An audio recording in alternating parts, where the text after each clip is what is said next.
Olá, eu sou Lívia Leão e esse é o Li no Livro.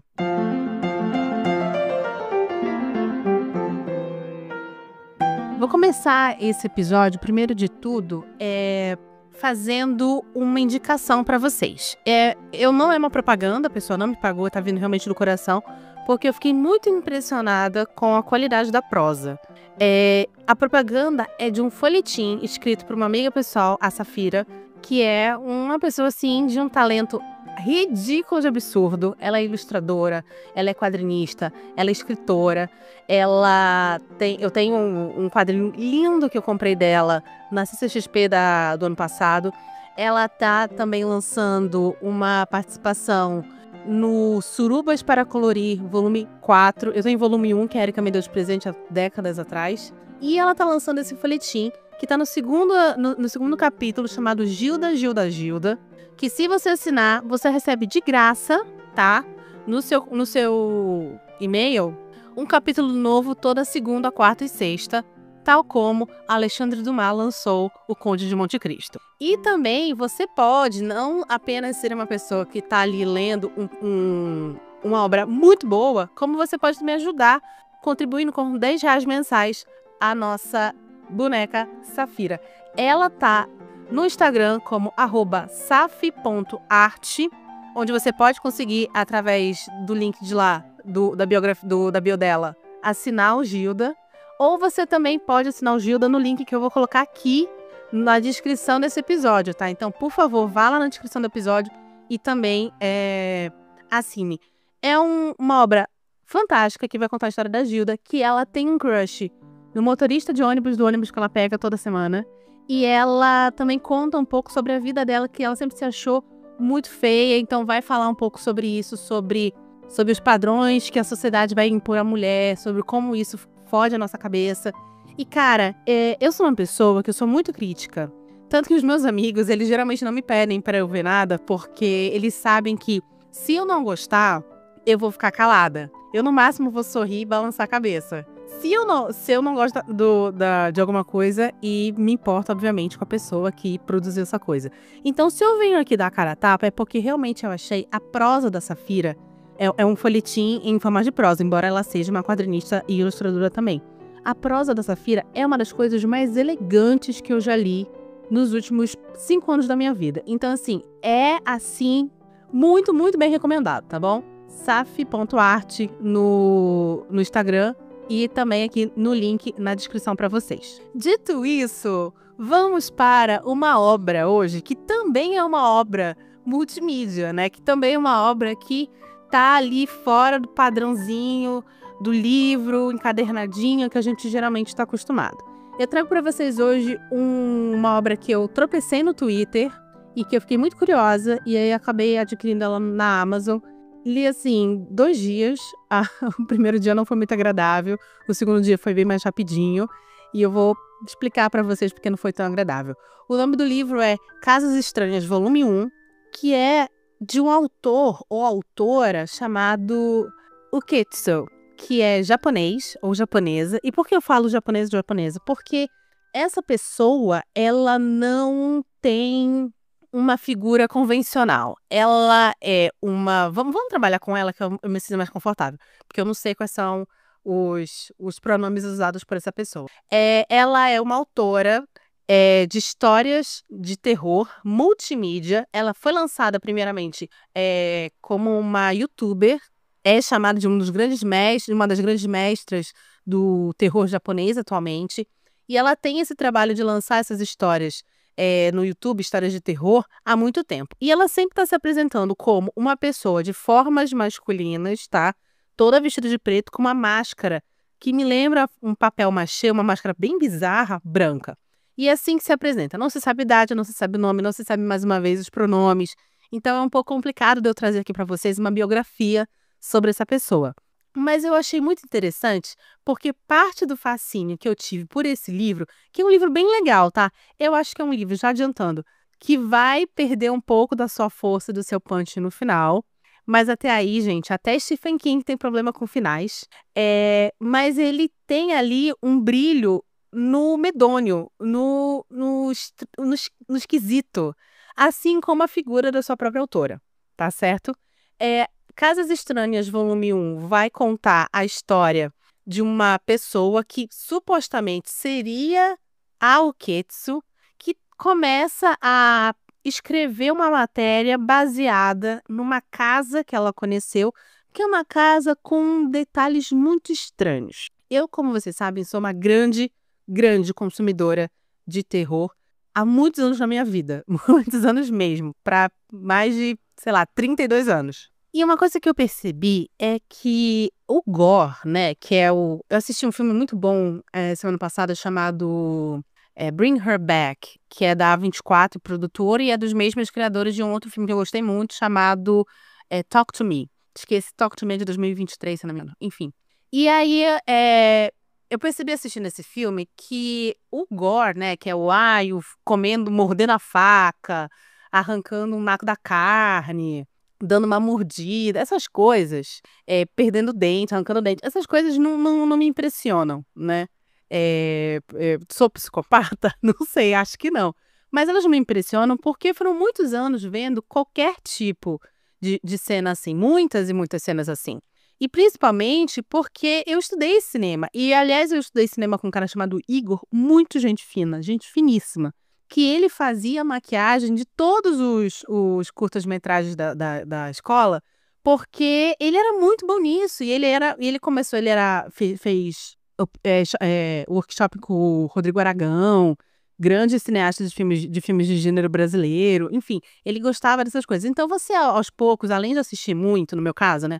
Além de assistir muito e começar a ficar já mais calejada pra cena assim, quando você aprende como a cena foi feita, tal, me desperta no caso, um fascínio muito mais sobre como foi feito, é CGI, é efeito prático, do que realmente uma agonia. É muito raro hoje em dia eu virar o olho para cenas assim. A não ser quando por exemplo, teve um filme que era A Profecia, A Origem, uma coisa assim, o prequel da Profecia, que a gente foi assistir no cinema, eu e o André, coitado. Ele sempre é arrastado por essas coisas, por minha causa. E aí, esse filme tinha uma cena de... Sem spoiler, tá? Mas esse filme tinha uma cena de nascimento, né? A pessoa tava dando à luz ali. E aí eles fizeram isso de uma maneira maravilhosa, porque ao invés de dar um close lá na vagina da mulher sendo aberta pela coroa da criança e vindo com uma tesoura tal para abrir a saída, não sei o quê, eles fizeram de uma forma que foi única e exclusivamente os gritos da mulher com o barulho da tesoura cortando as coisas e tal. Aquilo me deu uma gastura infinitamente maior do que se eu tivesse visto. Aliás, me deu uma gastura tão grande que eu quase vomitei no cinema. Eu comecei a ficar muito enjoada, porque o cineasta entendeu que a gente, com a quantidade de informações que a gente é bombardeado hoje em dia, com a quantidade de filmes de terror e documentários de violência e podcasts de true crime, sei lá o que a gente consome, a situação violenta, a violência, infelizmente, não pega mais a gente. Nós estamos todos anestesiados contra isso, contra o sangue. Diferente, por exemplo, de obras que trabalham com a sugestão, obras que fazem com que a imaginação do leitor ou a imaginação do espectador trabalhe a favor da história, trabalhe a favor do clima de terror que se quer atingir. E isso foi o que eu gostei nesse livro. Esse livro, ele caiu para mim num post do Twitter com uma planta baixa de uma casa e a pessoa colocando assim, o que você acha que tá estranho aqui nessa planta baixa? E várias pessoas comentando. Eu sou uma pessoa que adora ficar vendo planta baixa porque eu adoro ver imóvel, né? Eu amo ver imóvel, principalmente imóvel antigo. Porque eu cresci em apartamentos muito antigos em Belém, aqueles apartamentos grandes, enormes e muito mal divididos, né? Esse, infelizmente, é um problema de imóveis antigos. Então, eu sempre gostei muito de planta baixa, de arquitetura, decoração, essas coisas. Então, eu fiquei olhando lá a planta baixa e fui ler os comentários. E foi quando eu descobri esse livro e essa autora e tal. E aí, resolvi comprar e começar a ler. A coisa que eu curti é que a história dessa autora fazendo uma pesquisa para uma matéria jornalística sobre uma casa que um amigo dela estava alugando, estava pensando em alugar, na verdade, e que ele achou a planta baixa muito estranha. Aí ela pega essa planta baixa e passa para um outro amigo dela que é arquiteto. E eles começam, então, a tentar entender por que essa planta baixa tem coisas tão estranhas. Como, por exemplo, o quarto da criança no segundo andar, porque são 2 quartos, né? Segundo andar são 2 quartos, tem o quarto da criança, o quarto dos pais. O quarto dos pais é uma suíte e tem mais um banheiro fora para ser utilizado por todo mundo da casa. O quarto da criança, na verdade, fica dentro do quarto dos pais. É como se eles pegassem o quarto dos pais e colocassem um quarto lá dentro que não tem janelas. Que para você acessar, você tem que entrar, passar pela porta do quarto dos pais e passar por uma segunda porta, que é o quarto da criança. Você tem, por exemplo, um vão ali na parte de baixo, na cozinha, que ninguém entende muito bem para que existe. Tanto que foi engraçado quando eu vi o post, assim, em contexto de que era uma planta fictícia pertencente a um livro, tanto eu quanto uma outra moça que era arquitetas, a gente falou assim, não, isso, gente, por exemplo, provavelmente, sei lá, é vão de coluna de ar, porque fica perto da cozinha, né? Porque aqui, se você pega uma planta baixa de um apartamento, principalmente apartamento que tem churrasqueira na sacada, vocês vão ver um vão ali no meio que você não sabe para que serve. E esse vão é isso, é coluna de ar para passar gordura, para passar fumaça do churrasco e coisas do tipo. Isso é um exemplo, né? E aí eu e essa moça, a gente ficou, não, gente, isso deve ser alguma coisa assim. E foi muito legal, porque eu vi um post sobre as particularidades da casa e tal. E aí, quando você começa a ler a história, você tem uma conversa, isso foi bacana. Diferente de outros livros, como O Paciente, que é um livro que particularmente eu detesto, e eu fiz um livro realmente destruindo esse livro. Se vocês acham que eu peguei pesado no André Bianco, vocês deviam ouvir esse episódio aí. Que o autor se propõe a escrever o livro como se fosse em formato de post, que ele está colocando num blog, num Reddit, na verdade. E com o tempo ele não honra essa escolha de formato. Ele começa a ir por um formato mais tradicional e começa a esquecer o formato que ele propôs. É que nem aquele filme de found footage, né? De que é câmera encontrada, que no meio para o final eles esquecem esse conceito e começa e vira um filme filmado de uma maneira tradicional, com cortes de câmera e tal. Esse aqui, ele se propõe a ter diálogos que eu entendo que seja a gravação das entrevistas que essa jornalista fez. E para mim funciona, porque torna o livro muito rápido e como ela consegue manter isso até o fim, eu entendo. Não é a minha forma favorita de prosa? Não é. Mas eu consigo entender, principalmente depois que eu descobri que esta história foi oriunda de um vídeo no YouTube que ela postou há 4 anos atrás, onde ela aparece nesse vídeo fazendo a ligação para o amigo dela que é arquiteto, e eles conversando no vídeo, exatamente as conversas que ela postou no livro. Entende? Então, assim, eu consigo entender que esse livro é uma adaptação e eu consigo entender que ela se mantém no formato que ela propõe. Eu gosto muito do começo desse livro porque é essa ponta baixa dessa casa com possibilidades mil, onde você tem essa jornalista autora conversando com esse amigo dela, arquiteto, e eles conjecturando as situações mais absurdas possíveis sobre essa casa. E é muito legal porque... E aí, por isso que eu citei aquela cena lá do Profecia. Porque a imaginação... Isso é muito bacana. A imaginação das pessoas é muito fértil. E às vezes a imaginação consegue ser mais cruel do que a realidade. Então eles começam a se questionar as situações e criar uma teoria de que naquela casa morava uma família. E essa família era de assassinos profissionais. E esses assassinos profissionais utilizavam filho, criança, através de várias passagens secretas construídas dentro da casa que corresponderiam àqueles vãos estranhos que tem na casa para matar suas vítimas. E é muito bacana, porque a figura da autora é uma figura muito medonha. A planta baixa que é mostrada, mesmo que você não tenha um grande conhecimento ali, é uma planta baixa que te dá uma agonia, te traz uma estranheza. E essas conversas no começo do livro sobre será que é isso, será que não é isso, as infinitas possibilidades cada vez mais absurdas e horrendas de como essas passagens secretas eram utilizadas, torna o começo desse livro uma coisa muito legal para quem gosta de terror. Muito, muito legal.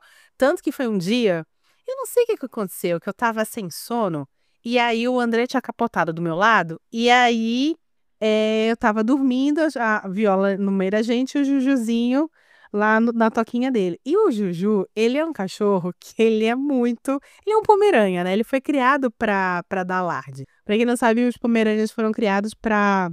Os Spitz, na verdade, eles foram criados como cães de alarde, que são... Eles não vão destroçar o ladrão que entra na tua casa, mas no menor barulho que não é normal, ele vai começar a latir. E eles foram criados para morarem dentro dos aposentos de reis, rainhas, duque, nobreza, enfim, e que quando essas pessoas estivessem dormindo, se acontecesse alguma coisa, o cachorro, né, dava alarme. Engraçado, falando isso, semana passada eu contei a história do livro da Catherine Parr. O marido da Catherine Parr, que é o Thomas Seymour, depois que ela fica viúva do Henrique VIII, ele tenta tomar o trono para ele. Primeiro casando com Elizabeth, não dá certo. A Catherine Parr já tá morta, tá? Nessa altura do campeonato. Ela morre no parto dele, no parto do filho deles. E aí ele tenta primeiro casar com Elizabeth, não dá certo. E aí ele tenta depois sequestrar o próprio sobrinho, que é o rei atual, filho do Henrique VIII, o rei Arthur. E aí o Arthur é uma criança de 14, 15 anos. E aí ele entra no quarto do Arthur para sequestrá-lo. Para então, através dessa forma, conseguir subir ao trono. E o cachorro do Arthur dá o alarme. É um cachorrinho que eu não sei, não pesquisei qual é a raça.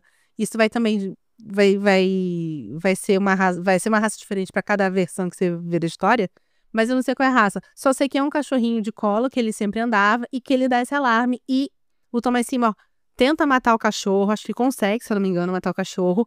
Mas por causa deste cachorrinho, o Thomas Seymour não consegue sequestrar o rei e não sobe ao poder, não consegue dar o golpe dele. E por que eu contei isso? Porque o Juju, ele é esse tipo de cachorro. E atualmente, a gente já mandou ele tanto calar a boca, porque às vezes ele começa latindo 3 da manhã, que ele hoje em dia só fica rosnando.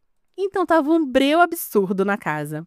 Um frio absurdo. Eu lendo no Kindle com luz. E aí, de repente, o meu cachorro começa. Para a porta. E eu falando, pronto. É só que eu não precisava nesta altura do campeonato. E aí foi me dando um pavor. E aí, com o pavor, veio a vontade de fazer xixi. E cadê que eu tinha coragem de sair debaixo das cobertas? Com o Manju rosnando. O André não ia acordar nem a pau. Se tivesse uma gangue de palhaços dentro daquele quarto, o André não ia acordar. Junto com o André, a Viola não ia acordar também, minha gata. Então eu comecei a ficar muito nervosa. E aí foi quando eu resolvi parar e terminar esse livro no dia seguinte. Porque é um livro curtíssimo, dava pra terminar num dia só. Pra continuar a contar sobre esse livro e contar o porquê eu paro de gostar dele ao longo da sua leitura, eu vou precisar dar spoiler. Então eu vou parar aqui, agradecer a sua escuta, lembrar você de assinar lá o folhetim da minha amiga Safira e te vejo semana que vem. Se você quiser saber o que acontece até o final do livro, é só continuar depois do Reclame.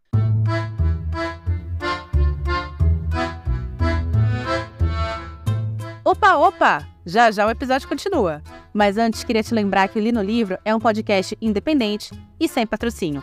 Então, preciso da sua ajuda. Clica no botão de compartilhar e compartilhe esse episódio com seus amigos e nas suas redes sociais. Me ajuda muito. Obrigada! Pois muito que bem. Nossa autora vai conversar com esse amigo dela, vão chegar à conclusão que talvez essa casa tivesse sido usada por assassinos profissionais que utilizavam o próprio filho criança para matar suas vítimas. E eles vão descobrir também, pensando assim, nessa casa precisava que fosse o cadáver que eles mataram precisava ser desmembrado, ou foi encontrado nas imediações um cadáver desmembrado, será que tem tudo a ver, não sei o quê, não sei o quê. Enfim, ela escreve a matéria lá sobre a casa e publica. E ela é encontrada por uma moça. Fala assim: olha, eu sei a história dessa casa. Elas saem e vão conversar. E a mulher fala assim: olha, meu nome é Fulana, meu marido foi assassinado pelas pessoas dessa casa, mas em outra residência. Essa é a segunda casa que essas pessoas constroem para os seus fins diabólicos. E ele foi encontrado no local XPTO, sem a mão. E a última coisa que ele me falou foi que ele iria sair para encontrar uns amigos. E aí sumiu e ficou por isso mesmo, sem a mão esquerda. E aí começa uma sucessão de investigações junto com essa moça, o arquiteto e nossa autora, para saber quem eram as pessoas daquela casa, se elas realmente matavam as pessoas, como era realmente o modus operandi, se tinha uma criança realmente ali, né, na situação, né? Imagina um toshiozinho, vocês já assistiram o Grito, Toshio? Uma criaturinha pequenininha segurando uma faca, como é que funcionava e tal. E aí que é quando eu acho que esse livro para de fazer sentido para mim. Por quê? Uma das coisas que eu gostei, como eu já disse 1 milhão de vezes nos 20 primeiros minutos desse episódio, é que eu gostei muito dessa coisa do estranho, do esquisito, do medonho e tal. Quando esse livro começa a ir por uma sucessão de meu pai, que era minha mãe, que era minha tia, que era meu tio, que na verdade era minha irmã, umas explicações assim estapafúrdias para contar uma história que começa a tomar proporções tão gigantescas que chega a ser mais absurda do que a ideia de uma criança sendo treinada para matar as pessoas dentro de sua própria casa. E aí começa a perder, começar a me perder, tanto que no dia seguinte, quando eu comecei a ler de novo o livro, né, peguei da metade pro final, já não tinha mais essa sensação de medo e terror devido à estranheza, devido sabe quando você olha para uma coisa e você não sabe o que aquela coisa tem de estranho, e você fica meio agoniada, assim, de olhar aquele negócio e não entender exatamente o que realmente está te tirando do sério olhando para aquilo. Sei lá, uma sensação. Isso estava me dando no começo desse livro, isso para de me dar quando a autora precisa te entregar alguma revelação, um plot twist. E assim, gente, são plot twists que não são tão bons assim, porque aí você descobre que, na verdade, aquela moça que começou a ajudar a autora não é mulher do cara que foi encontrado lá, do assassino, do assassinado sem a mão. Não é. Ela, na verdade, é irmã da mulher que morava na casa. E aí você vai descobrir toda uma história estapafúrdia de uma família que há muitos anos, mas assim, décadas e décadas atrás, 3, 4 gerações atrás, começou a achar que foi amaldiçoada, porque era uma família que tinha dois ramos. Era um cara que tinha esposa e tinha amante. Aí o filho da amante era de um ramo da família, e os filhos legítimos, eu não gosto de falar legítimos, porque o outro filho também era legítimo dele, né? Mas enfim, os filhos da esposa mesmo eram de outro ramo da família. E aí, o filho e a irmã, que eram da esposa legítima, né? Da esposa que realmente o cara era casado, começam a ter um caso incestuoso. E a esposa do cara que estava grávida fica arrasada. E aí ela, na verdade, não estava grávida, mas ela fica arrasada porque ela nunca conseguiu engravidar. E aí ela vai e, tipo, começa a bater a mão assim no tatame a ponto de quebrar a própria mão esquerda. E aí e ela morre. E aí a irmã que tá grávida do próprio irmão, sim, me acompanha porque essa história é bizarra. A irmã que tá grávida do próprio irmão tem um filho sem uma mão esquerda. E aí ele vai num xamã que fala pra ele assim: olha, o teu filho que não tem a mão tem que ser mantido dentro de um quarto, sem janelas, longe da visão de todo mundo. E esse menino precisa, quando fizer 10 anos, matar uma pessoa do ramo lá do teu outro irmão, que era filho da amante, durante até fazer 13 anos. Então seriam 4 mortes, né? 10, 11, 12, 13. Então 4 mortes. Ele precisa matar 4 pessoas, uma pessoa por ano. E isso é feito, e aí é passado de geração para geração. E aí aquela moça que a gente descobre que estava lá ajudando a nossa autora é irmã da menina que virou a atual guardiã do novo assassinozinho que também não tem a mão, mas ela não queria. Mas, gente, assim, uma porcaria. Uma porcaria. Todo o clima foi quebrado. Foi quebrado, gente. E assim, eu não sei vocês, mas é bacana, por exemplo. Era uma coisa que eu usava muito quando eu era criança, porque eu tinha muito medo de escuro quando eu era criança, né? Aliás, quando eu era criança, não, né? Eu não tenho problema nenhum em assumir que a primeira vez que eu fui procurar uma terapia não foi por causa dos abusos que eu sofria da minha família. E sim porque eu tinha medo de escuro com 28 anos de idade. Tanto que eu só vou parar de ter medo do escuro quando eu caso com o André. E aí a gente se muda, sai da casa dos meus pais, eu venho morar com o André na nossa casa. E eu acho que por estar na minha casa, por estar num local que eu me sinto muito segura, me sinto muito confortável, o meu medo de escuro passou. E, enfim, pelo menos o meu medo de escuro me levou à terapia pela primeira vez, onde eu comecei a me encontrar e falar muitas coisas e tratar muitas questões da minha vida. Mas quando eu era criança, eu era muito, muito medrosa. E aí, o que eu fazia? Eu assistia os filmes de terror, né? Principalmente na época que eu era criança, era muito slasher, então era Jason, era Michael Myers, era Fred Krueger. Então eu imaginava esses monstros vindo à noite até mim pra me matar, só que eu conseguia, tudo imaginação infantil, atacar eles nos pontos mais fracos, assim, por exemplo, eu falava assim, na minha cabeça infantil, eu falava pro Fred assim, você não pode me matar porque eu não moro na Elm Street, eu moro na rua Presidente Vargas, tá ligado? Você não pode me matar, o Jason, porque eu não tô no acampamento Crystal Lake. Eu tô em Belém do Pará, entendeu? Então eu ficava imaginando isso. E aí na minha imaginação infantil é assim que eu derrotava esses monstros. Mas as criaturas que não tinham motivos, por exemplo, principalmente se você é do Norte e Nordeste, Matinta Pereira, né? Velho do saco, corpo seco, essas criaturas que você não tem um ponto fraco, essas eu tinha um pavor horrendo, porque essas eu não conseguia fazer essa brincadeira.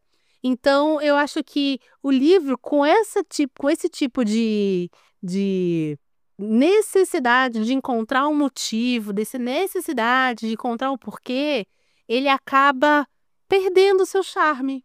Perdendo totalmente seu charme. Aí eles vão terminar a história salvando o casal, porque o casal ele era meio que obrigado pela família que acreditava nessa maldição a ter essa casa. Não foram eles que mataram o cara lá que foi encontrado sem a mão, tá? Eles tentaram ainda enganar a família, falando assim, olha, eu matei tal pessoa, tá aqui a mão dela, mas na verdade não tinham matado. Eles estavam tentando enganar, porque eles estavam tentando poupar a criança que eles estavam cuidando. E eles conseguem, então, desarmar essa família. Eles conseguem, essa família mafiosa, porque, né, mafiosos. Conseguem desarmar esses mafiosos, conseguem escapar deles. E termina a irmã, a garota que estava ajudando a autora, e o menino numa casa, tranquilos, agora passando o tempo, tendo agora uma vida tranquila. E o cara, que era o marido que conseguiu desmantelar a família criminosa lá, é preso, mas com possibilidade de sair. Afinal de contas, foi praticamente legítima defesa. Ele matou a galera da outra família para conseguir se livrar dessas exigências de transformar o menininho lá que eles cuidavam em um assassino. E aí termina a nossa autora conversando com o arquiteto, e levantando a possibilidade de que a mãe das duas mulheres lá, da que cuidava do menininho, da que estava ajudando as investigações, seja a grande vilã da história, seja a pessoa que era filha do cara. Gente, uma confusão assim. Ai, nossa, não. Péssimo. E dando, obviamente, um gancho para um segundo livro. Eu achei, não vou ler, não vou ler o segundo livro. Mais uma vez, não é um livro ruim. É um livro que eu acho que perde a sua função. perde o seu charme conforme as escolhas da autora.